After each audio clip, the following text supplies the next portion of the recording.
Voilà, alors. Oh, pardon. Alors, les limites. J'ai l'impression d'aller un peu vite, mais ça laissera plus de temps aux discussions. Les limites.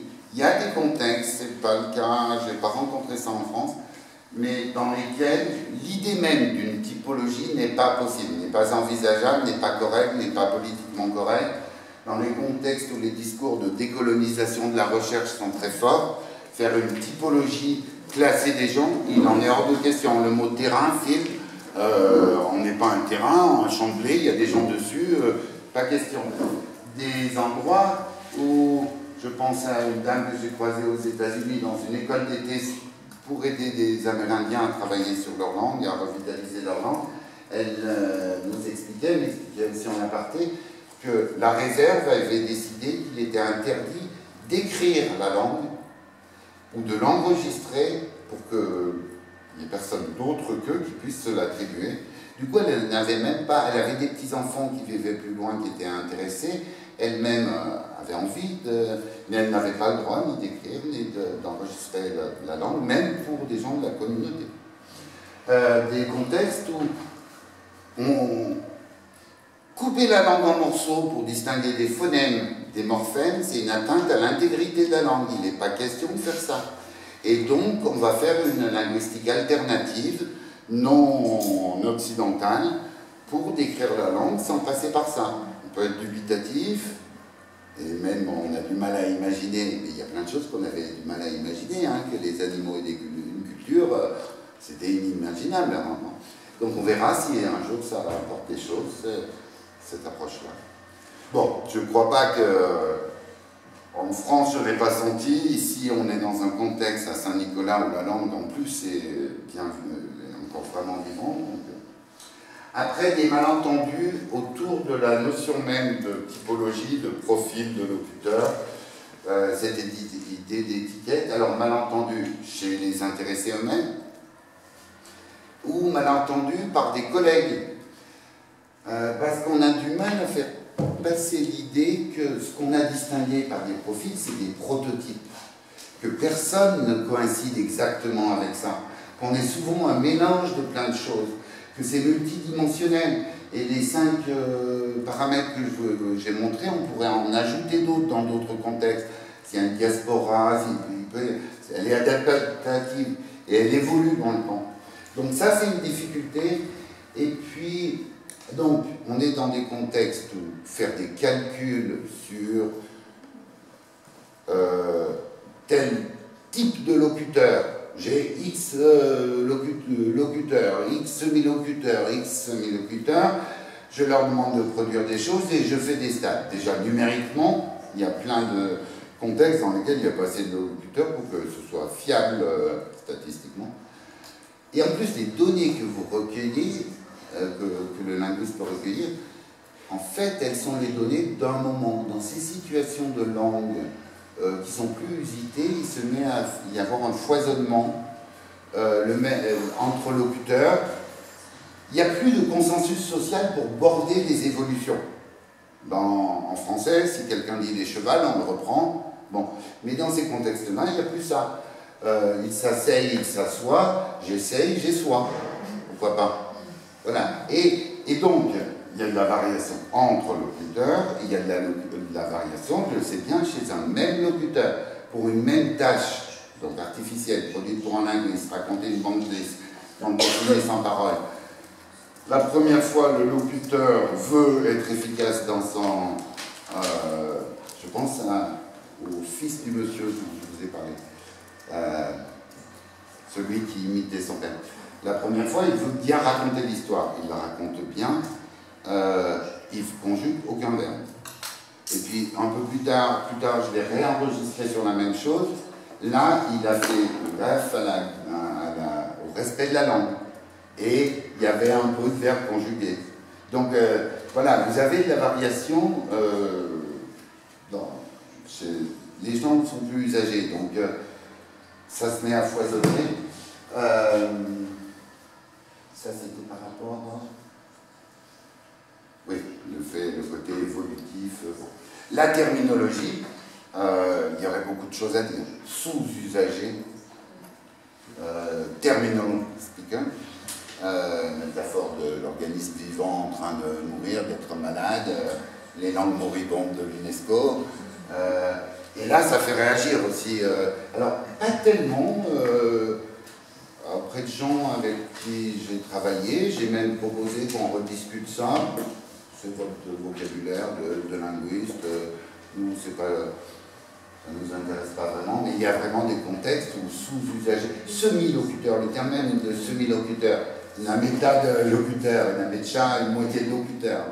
Donc là, il y a vraiment quelque chose. Et derrière, il y a toujours l'idée que ce soit pour la vitalité de la langue ou pour les compétences des locuteurs, l'idée qu'on compte le manque, on compte ce qui a disparu, et qu'on ne valorise jamais ce qui reste. Et il y a des contextes où c'est très méritoire d'avoir réussi à garder sa langue si longtemps, par exemple.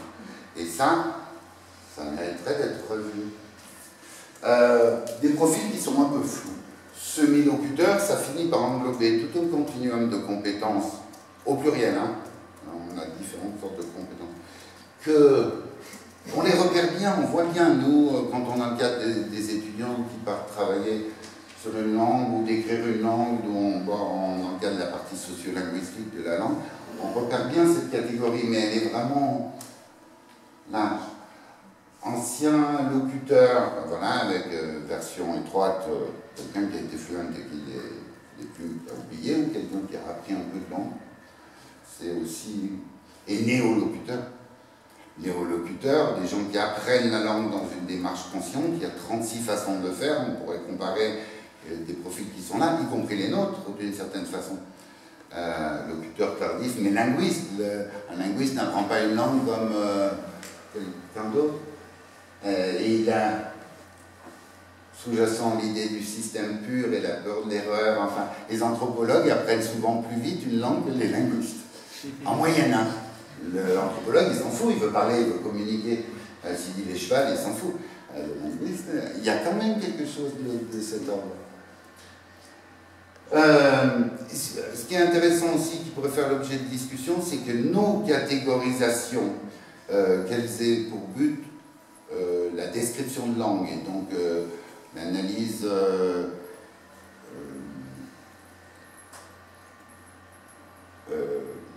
peut tenir compte de la fiabilité des données. Fiabilité renvoie à une hiérarchie encore une. Et qui a produit quoi? Que ce soit pour la vitalité de la langue, les locuteurs fantômes qui disent des choses sur le contexte, l'idéologie, les anciens locuteurs. Bon,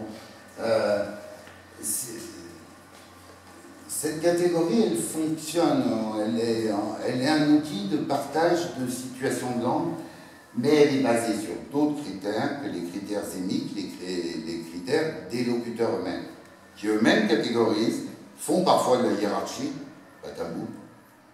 Lui, c'est un bon locuteur. Non, lui, il ne faut pas aller le voir. D'abord, si vous allez le voir, vous n'irez pas me voir moi. J'ai vu ça et on le trouve parfois. Et nous, on ne paye pas les locuteurs.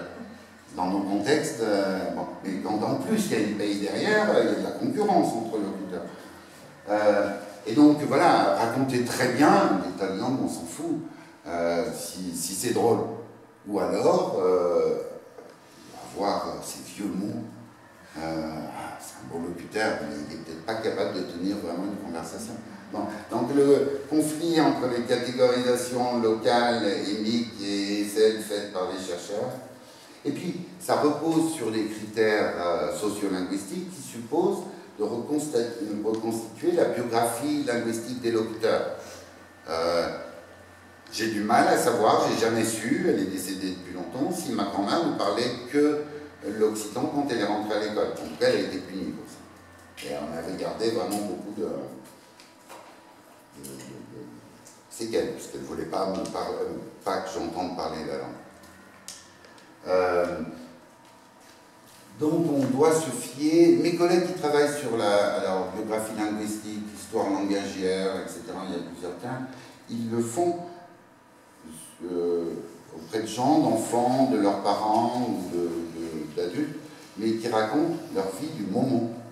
Mais raconter comment ça se passait il y a 70 ans quand on a 80,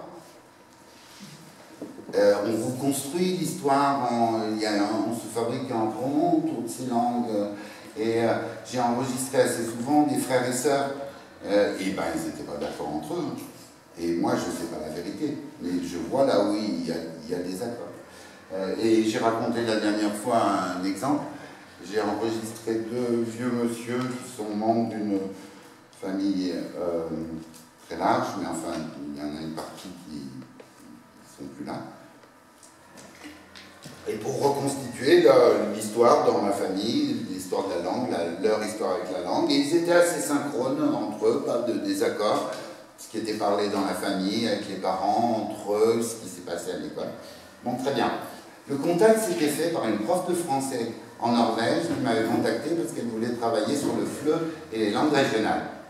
Et par hasard, on a découvert qu'en fait, sa famille était toute proche de ma famille maternelle, à quelques kilomètres, et tout d'un coup, j'ai découvert un réseau de locuteurs.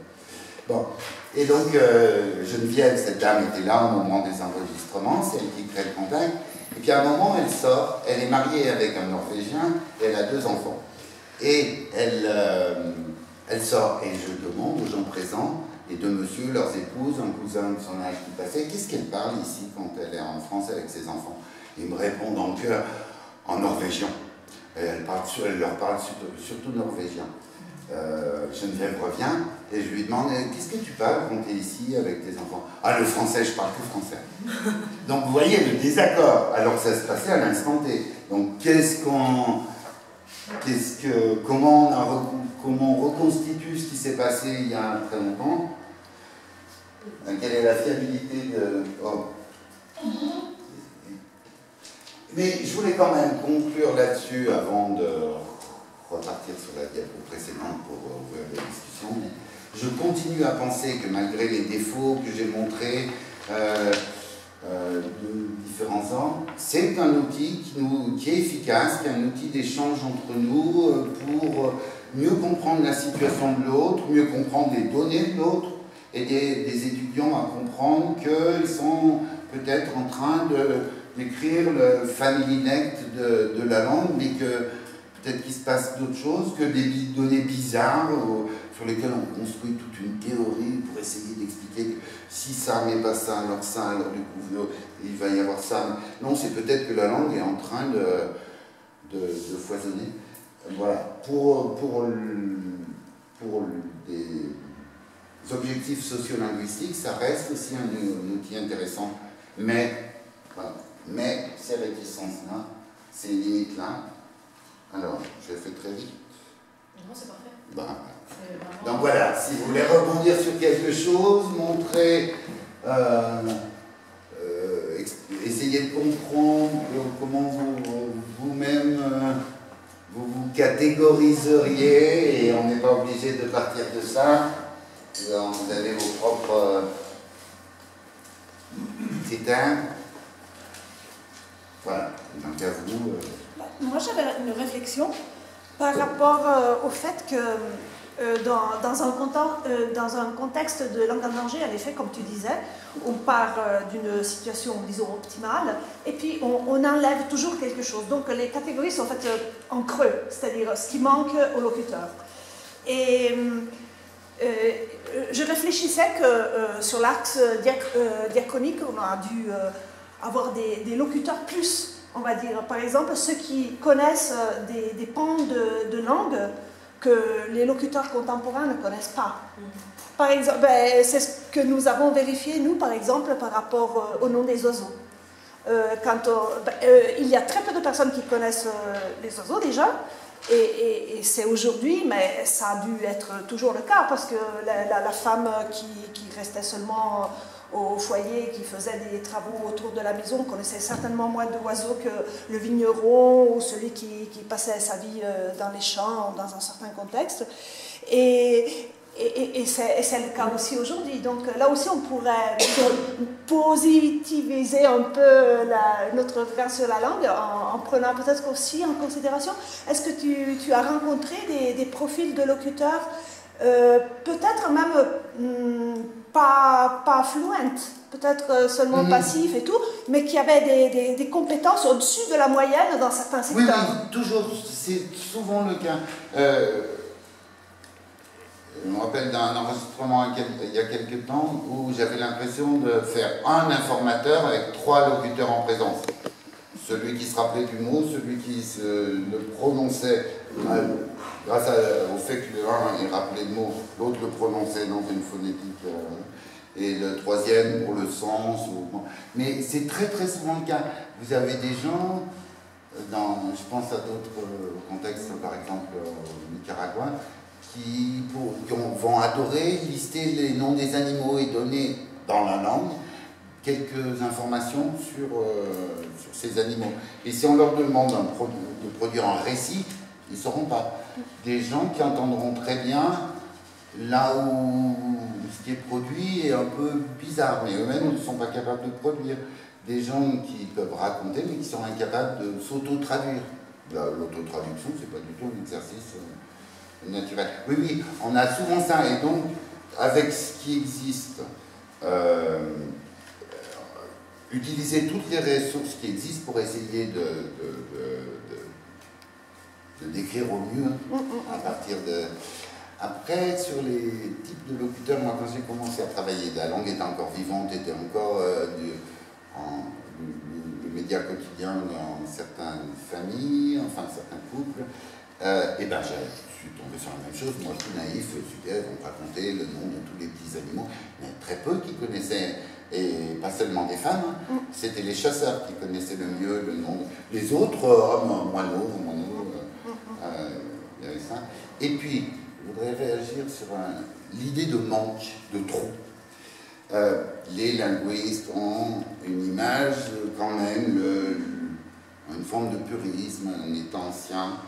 Les didacticiens de langue, comment on apprend une langue? C'est un modèle occidental qui s'est imposé, et on apprend une langue en se mettant à la parler. Mais le mélange est interdit. Vous n'avez pas le droit de dire « je drive my voiture ». Ça, vous allez vous faire taper sur les doigts. Et pourtant, dans la vie quotidienne, quand on apprend une langue par immersion, j'ai mal à...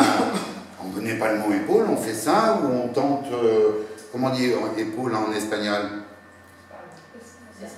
J'ai mal à ma spale. Voilà, on bouche des trous, je pense aux gens qui veulent apprendre la langue. On a ce modèle bien ancré en tête et qui, du coup, fait une place énorme au trou. Si on accepte l'idée